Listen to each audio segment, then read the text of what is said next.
Hello, ये हमारा ratio analysis का तीसरा क्लास है। ये क्लास शुरू करने से पहले कुछ सिचुएशन देता हूँ मैं आपको।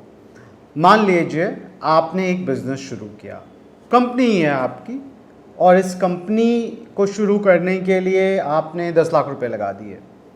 साल ख़त्म होते ही 2 लाख का प्रॉफिट हुआ। आप क्या बोलेंगे? आप बोलेंगे 20% का रिटर्न मेरी कंपनी ने बनाया, 20% का प्रॉफिट मेरी कंपनी ने बनाया। आम भाषा में आप यही बोलेंगे। ठीक है। आपका एक दूसरा मित्र है, सेम बिजनेस उसने भी शुरू किया, उसे भी 10 लाख रुपए की ज़रूरत पड़ी। उसने 5 लाख रुपया अपना लगाया और 5 लाख रुपया मार्केट से उधार ले लिया। मार्केट से मेरा मतलब है बैंक से या कहीं से भी। मैं बिल्कुल आम बोलचाल की भाषा इसलिए यूज़ कर रहा हूँ ताकि आपको ये सारी चीज़ें कॉम्प्लिकेटेड ना लगे। कॉमन लोगों को भी समझना बहुत ज़रूरी है स्टॉक मार्केट, और ये कोर्स मैंने इसी मकसद से बनाया है। तो मार्केट से उसने उधार लिया 5 लाख रुपए। ओके, अब 5 लाख रुपया उधार लिया तो कुछ ना कुछ उसे इंटरेस्ट देना पड़ेगा। कितना इंटरेस्ट देना पड़ेगा? मान लिया जाए 10% के इंटरेस्ट रेट पे। आजकल हम लोगों को 4% पे एफडी मिलता है, बिजनेस लोन 10% पे मिल जाते हैं। तो 10% के ऊपर, इंटरेस्ट के ऊपर उसने 5 लाख उधार ले लिया। अपना तो 5 ही लाख बनाया, प्रॉफिट उसका भी 2 लाख ही आया, मगर इंटरेस्ट देना पड़ेगा, तो 50,000 का उसने इंटरेस्ट दे दिया। अब जब उसने 50,000 का इंटरेस्ट दे दिया तो प्रॉफिट बची कंपनी की 1.5 लाख। लेकिन रिटर्न अगर मैं बात करूं, वो इस धंधे को एक कॉमन धंधे की तरह देखे तो ये सोच सकता है कि मैं तो 5 लाख ही लगाया था, 1.5 लाख बचे हैं, 30% का रिटर्न है। ठीक है। एक और दोस्त है आपका, वो बोलता है कि अगर मुझे 8 लाख उधार मिल सकते हैं तो मैं 8 लाख उधार ले लेता हूँ। 8 लाख उधार उसने ले लिया, सेम इंटरेस्ट रेट पे, सेम बिजनेस करने जा रहा है वो, और प्रॉफिट भी सेम होने वाला है। अब 8 लाख उधार लिया तो 80,000 का इंटरेस्ट भरना पड़ेगा। कुल मिला के प्रॉफिट कितनी है? कुल मिला के प्रॉफिट है 2 लाख, 80,000 इंटरेस्ट चला गया, 1,20,000 बचा। लेकिन रिटर्न कितना दिखेगा तीसरे वाले फ्रेंड को? रिटर्न अब 60% दिखेगा। 10 लाख, 5 लाख और 2 लाख, 3 अलग अलग रकम लगाई। ये जो शुरू में रकम लगाते हैं बिजनेसमैन, और कोई कंपनी खड़ी होती है, उसके बाद शेयर होल्डर्स आते हैं, वो भी तो उस कंपनी के हिस्सेदार ही हैं। तो इन सबके लगाए हुए पैसे को आप क्या बोलते हो? Equity capital. और जो पैसा आप उधार पे लेते हो उसको आप बोलते हो डेट कैपिटल। अब यहाँ पे बात अटकती है कि हमें रेशियो सीखना है और कंपनियों को एनालाइज करना है। पिछले दोनों क्लास में मैंने आपको कुछ कुछ चीज़ों से आगाह किया था, जैसे कि सिर्फ एक रेशियो देखकर आप अंदाज़ा नहीं लगा सकते, पूरी कंपनी का हेल्थ चेकअप करना पड़ेगा। इसलिए अलग अलग तरीके के रेशियोज आपको जानने पड़ेंगे और सारे देखने पड़ेंगे। और उसी प्रोसेस में मैंने सारे रेशियोज को 4 अलग अलग भागों में बांट दिया। तो आज हम बात करने वाले हैं प्रॉफिटेबिलिटी रेशियोज के बारे में। 5 प्रॉफिटेबिलिटी रेशियोज निकाले हैं मैंने, और जब मैं आपको प्रॉफिटेबिलिटी रेशियो समझाऊंगा तब तक ये एग्जाम्पल आपके दिमाग में चलना चाहिए कि आप अगर इन्वेस्टर होते तो आप किस में अपना पैसा लगाते? उसमें, मुझ में जिसने कोई उधार नहीं लिया बिजनेस शुरू किया, या मेरे 2 दोस्तों ने, मेरे 2 दोस्तों की कंपनीज में, जिन्होंने एक में 5 लाख उधार लिया, दूसरे ने 8 लाख लिया। मतलब एक ने 50% उधार लिया, दूसरे ने लगभग पूरा जो कैपिटल रिक्वायरमेंट थी उसका 80% उधार लिया। आप साफ साफ देखेंगे कि रिटर्न तीसरे में सबसे ज़्यादा है। तो आप किस में लेंगे? ये रिटर्न ऑन इक्विटी में आपको समझा रहा था, एक रेशियो है इनमें से। खैर, सारे रेशियोज एक साथ देखते हैं, फिर वापस मैं इस एग्जांपल पे आऊँगा towards the end of the class. आइए देखते हैं जो मैंने नोट बनाया हुआ है। पहले तो आप यही देख लो मैंने क्या दिया है। 10 लाख, 5 लाख, मतलब ये मैं हूँ, समझ लो आप। 5 लाख मेरे फ्रेंड ने, मेरे दूसरे फ्रेंड ने 2 लाख लगाया।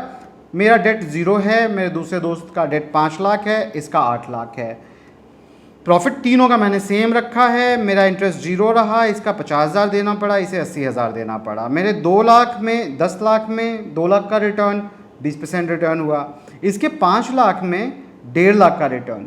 क्यों? 50,000 इंटरेस्ट हटा दिया, 30% होता है 1.5 लाख। 2 लाख में आपका 80,000 निकल गया प्रॉफिट में से और 2 लाख के ऊपर 1,20,000 का प्रॉफिट बचा, तो वो 60% रिटर्न।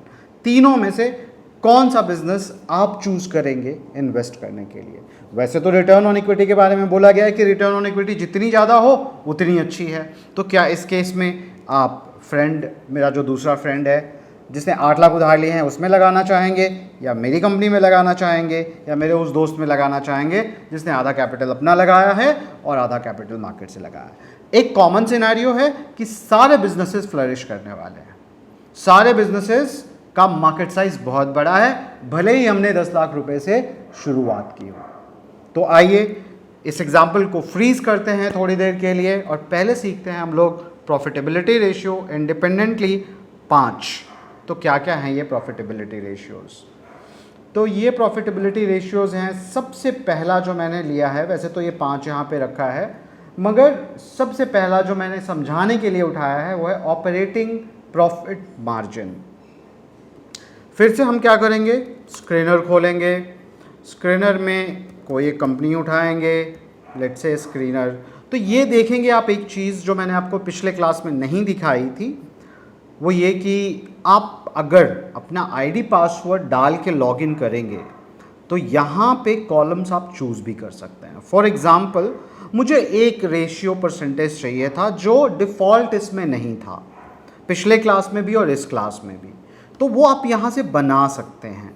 क्रिएट न्यू रेशियो, देखिए अगर मैं क्रिएट न्यू रेशियो पे क्लिक करूँगा तो पहले वाले क्लास में डेट टू एसेट मैंने बनाया है, आप इसको अगर ओपन करेंगे तो देखेंगे डेट बाय टोटल एसेट, ये मैंने बनाया है, आप भी बना सकते हैं। दूसरा पैट परसेंटेज, ये भी मैंने आज बनाया आप लोगों को ये समझाने के लिए।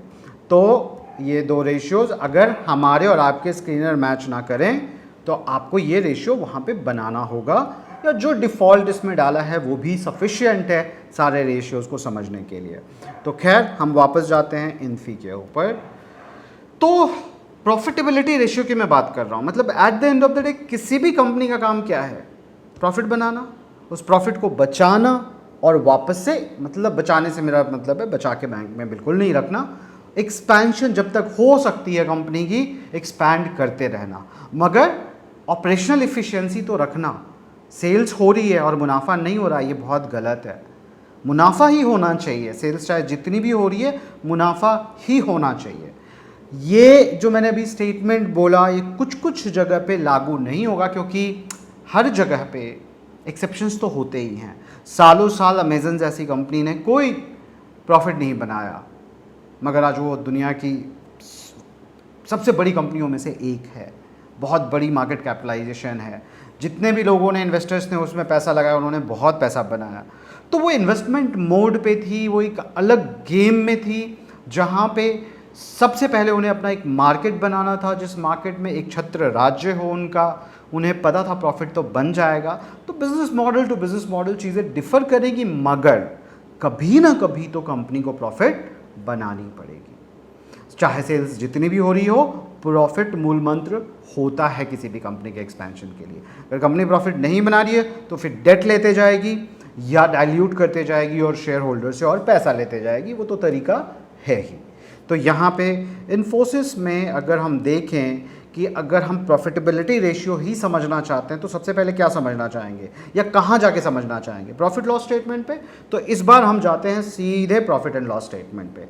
यहाँ पे सबसे पहली चीज़, कितना सेल्स हुआ ऑपरेशनल और कितना एक्सपेंस हुआ और वो कितना परसेंटेज रहा। 100 रुपये की सेल्स करी मैंने, 70 रुपये मेरे खर्च हो गए प्रोडक्ट बनाने में, मार्केटिंग में, बेचने में, सेल्स में, बिल्डिंग में, स्टाफ में, ये सब ऑपरेशनल एक्सपेंसेस है मेरे। इंटरेस्ट की बात अभी मैं बिल्कुल नहीं कर रहा हूँ, डेप्रिसिएशन की बात बिल्कुल नहीं कर रहा हूँ, मैं बस बात कर रहा हूँ सेल्स किया और खर्चे किए, पैसे बचे। तो वो एक पैरामीटर हो सकता है कि आप देखें सबसे पहले कि वो कंपनी ऑपरेशनल प्रॉफिट मार्जिन कितना बना रही है साल दर साल, क्वार्टर दर क्वार्टर। तो यहाँ पे इन्फोसिस का आप यहाँ पे देख सकते हैं कि 28% है। तो सबसे पहला रेशियो जो मैंने लिया, ठीक है, वो आपका ओपीएम परसेंटेज ही लिया है, जो यहाँ पे सीधे सीधे रेशियो को पिकअप कर रहा है। तो ओपीएम परसेंटेज अगर आप यहाँ पे देखें तो ऑपरेटिंग प्रॉफिट मार्जिन कितना टोटल प्रॉफिट मार्जिन है, ऑपरेशनल प्रॉफिट मार्जिन कितना है ये चेक करेंगे। ज़्यादा से ज़्यादा ऑपरेशनल प्रॉफिट मार्जिन मतलब ज़्यादा से ज़्यादा अच्छा।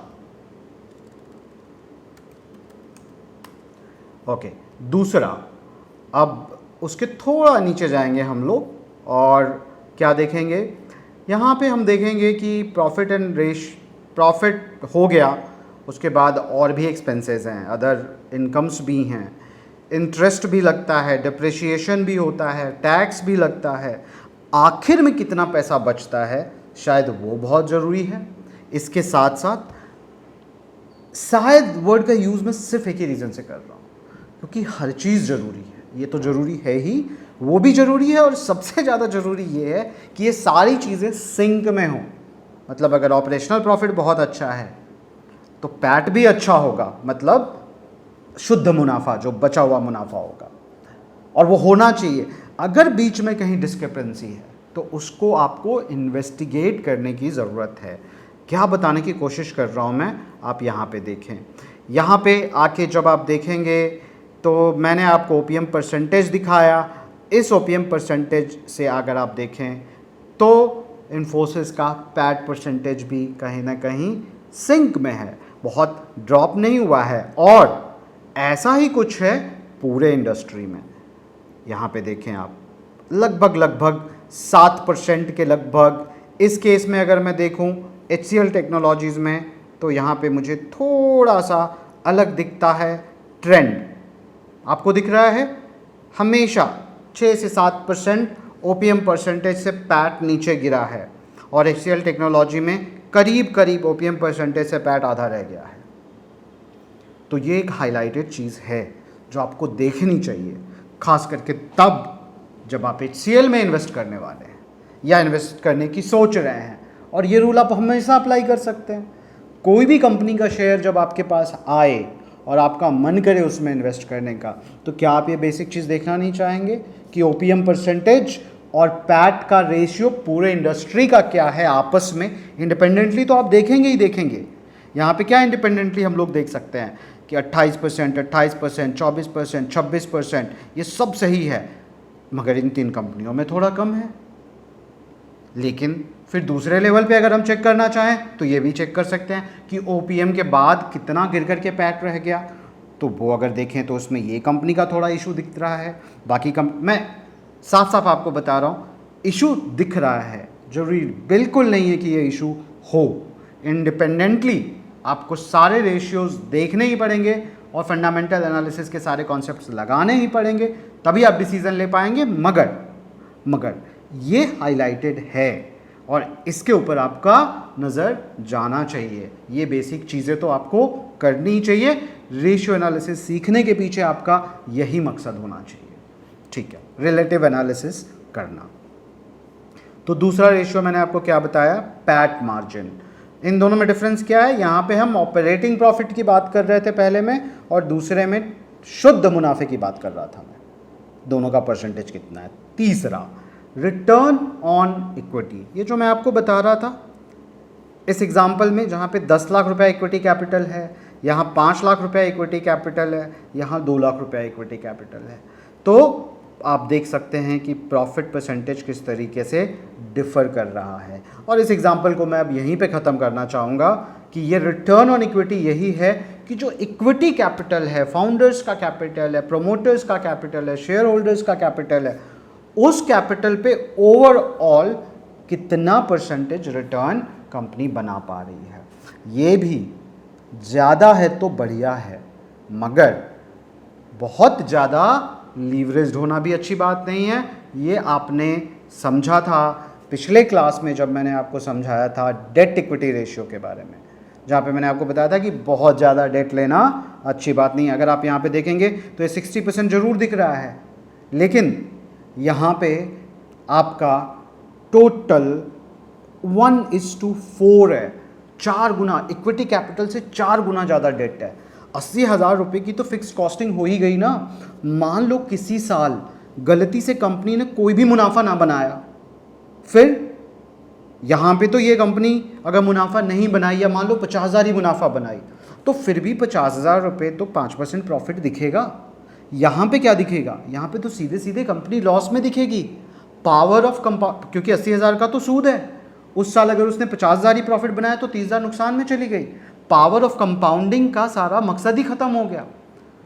पैसे स्टॉक मार्केट में किसी से बनते हैं? पावर ऑफ कंपाउंडिंग से बनते हैं। मॉड्यूल 1 से मैं आपको बता रहा हूँ, पैसे कंपनी को लगातार बनाने होते हैं और पिछली बार से ज़्यादा बनाने होते हैं। ठीक है, ऑब्वियसली प्रॉफिट गिरेगा तो इम्पैक्ट इसे भी करेगा, इसे भी करेगा और इसे बहुत ज़्यादा करेगा। तो और अगर लगातार सिचुएशन 3-4 साल तक रह गई तो क्या होगा? कंपनी बंद होने के कगार पे आ जाएगी।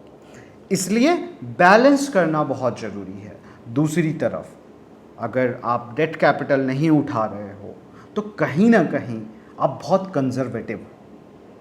अगर अनलिमिटेड मार्केट है तो आपको थोड़ा रिस्क लेकर, क्योंकि धंधा है रिस्क तो लेना पड़ेगा, तो थोड़ा रिस्क लेकर आपको अपना प्रॉफिट परसेंटेज बढ़ाना पड़ेगा। डेट कैपिटल का फिक्स एक्सपेंस है, मैं मानता हूँ, लेकिन अगर आपका धंधा बढ़ सकता है और धंधा डेट कैपिटल से कहीं ज़्यादा रिटर्न बना रहा है तो एक लिमिट तक डेट लेना बुरा नहीं है।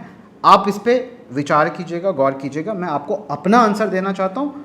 मैं मेरे उस दोस्त में इन्वेस्ट करूँगा जिसने थोड़ा लोन भी लिया है और अपना भी पैसा लगाया है, बैलेंस उस चीज़ को भी रखा है और एक अच्छा रिटर्न इक्विटी के ऊपर बना रहा है। रिटर्न ऑन इक्विटी एक इम्पॉर्टेंट फैक्टर है मगर कंफ्यूजिंग हो सकता है, इसलिए रिटर्न ऑन इक्विटी को आप डेट के साथ जोड़कर जरूर देखें। एक अलग से एक ये पॉइंट है जो मैं आपको बताना चाहता था, हाईलाइट करना चाहता था इसके अंदर। अब दो चीज़ें आती हैं, return on asset and return on capital employed. Asset आप सबको पता है जो कंपनी का अपना है। इस पूरे एसेट के प्रोसेस में एक चीज़ आपको बस ध्यान रखनी है, वो ये कि रिटर्न ऑन एसेट देखना इसलिए ज़रूरी है क्योंकि हमें देखना पड़ेगा कि क्या कंपनी ऐसे बेकार के फजूल एसेट्स, नॉन प्रोडक्टिव एसेट्स तो नहीं बनाए जा रही, क्योंकि आज नहीं तो कल उन सारे एसेट्स का डिप्रिसिएशन होगा, कंपनी की वैल्यू इरोड होगी। तो रिटर्न ऑन एसेट भी अच्छा दिखना चाहिए। अच्छा रिटर्न ऑन एसेट इस बात की गवाही है कि नॉन प्रोडक्टिव एसेट्स नहीं है और ये ज़रूरी है। तो रिटर्न ऑन एसेट भी आपको देखना चाहिए। Percentage return on asset deployed, ये अगर मैं स्क्रीनर पे जाऊं तो रिटर्न ऑन एसेट आपका ये है। देखिए अलग अलग केसेस में अगर आप देखेंगे, आप दूसरे कंपनियों के एग्जाम्पल पे भी देख सकते हैं तो वो परसेंटेज आपको मिलेगा। और यहाँ पे आपके लिए बहुत ज़रूरी है कि आप उनको आपस में कंपेयर करें, चेक करें। इंडस्ट्री स्टैंडर्ड के हिसाब से अगर कम है या बहुत ज़्यादा है तो वो एक हाईलाइटेड सब्जेक्ट है, आपको देखना चाहिए। TCS केस में अगर मैं देखूँ तो बहुत अच्छा है रिटर्न ऑन एसेट। वैसे तो IT कंपनी है, तो फार्मा में देखते हैं सन फार्मा, क्योंकि बहुत एसेट हेवी नहीं होती हैं IT कंपनीज़, तो शायद बहुत अच्छा क्लियर पिक्चर नहीं दिखेगा, मगर इसमें कोई डाउट नहीं है कि TCS का अगर 26% था रिटर्न ऑन एसेट तो ये बहुत अच्छी बात थी। दूसरी तरफ अगर हम फार्मा इंडस्ट्री में जाएं तो आपको सडनली रिटर्न ऑन एसेट काफ़ी गिरता हुआ दिखेगा। 8%, 8%, 9%, 10%, 10%, 8%। तो एक तरफ जहां रिटर्न ऑन एसेट बहुत अच्छा था TCS का, वहीं दूसरी बात और भी थी, पूरे सेक्टर की इससे तो बेहतर ही थी। तो बहुत ज़रूरी ये भी है कि कौन से रेशियोज़ का किन सेक्टर्स में सबसे ज़्यादा इम्पॉर्टेंस है वो भी समझना और गौर करना बहुत ज़रूरी है। IT कंपनी में रिटर्न ऑन एसेट का इतना महत्व शायद नहीं होगा या इतना क्रूशियल फैक्टर वो नहीं मानूंगा मैं उसे, जितना ऐसी इंडस्ट्रीज़ जहाँ पे बहुत सारी मशीनरी लगती है उसे मानूंगा। ठीक है, तो ये आपका रिटर्न ऑन एसेट है और इस तरीके के एक्सेप्शनल रूल्स आप अपने लिए बना सकते हैं और ये तभी संभव होगा जब आप गौर करना सीखेंगे, समझना सीखेंगे। जिस इंडस्ट्री के बारे में भी आप जानते हैं, मैंने पिछले क्लासेस में आपको इंडस्ट्री सेक्टर्स के बारे में बताया है, आपको थोड़ा थोड़ा हर इंडस्ट्री और सेक्टर के बारे में पढ़ना चाहिए, समझना चाहिए, बहुत मुश्किल नहीं है। बहुत सारी चीज़ें तो मैं बात में आपको बताता रहता हूँ इस क्लास के दौरान और पिछले क्लासेस में भी, आगे भी बताता रहूँगा, मगर बहुत ज़रूरी ये भी है कि आप भी सीखते रहें। तो ये था आपका रिटर्न ऑन एसेट। अब रिटर्न ऑन कैपिटल एम्प्लॉयड आखिरी रेशियो है। देखिए, कैपिटल शॉर्ट टर्म लोन हो सकता है, लॉन्ग टर्म लोन हो सकता है, इक्विटी कैपिटल हो सकता है। At the end of the day सारे पैसे काम पे लगे हैं और उन सारे पैसों को पैसा बनाना है। ये चेक करेंगे आप रिटर्न ऑन कैपिटल एम्प्लॉयड पे। अगर यही मैं वापस से आईटी इंडस्ट्री में जाता हूँ और इन्फोसिस का देखता हूँ और कंपेयर करता हूँ बाकी कंपनी से, तो वहाँ पे फिर आप देखेंगे कि रिटर्न ऑन कैपिटल एम्प्लॉयड काफ़ी हाई है वापस से। क्यों? क्योंकि ये वो कंपनीज़ हैं जिन्होंने बहुत नीचे से शुरुआत करी और बहुत एक्सपैंड किया है। तो जो कैपिटल एम्प्लॉयड है इनका शुरू से, वो इतना नहीं है जितना हेवी मशीनरी लगाने में लगता है। यहाँ पे मैक्सिमम मुनाफा ही कमाया है इन लोगों ने। अगर आप इन्फोसिस या टीसीएस इनका आप मैक्स ग्रोथ देखें तो कंसिस्टेंटली ग्रोथ किया, और ये तो सिर्फ 2000 कब से है, ये 2005 से है।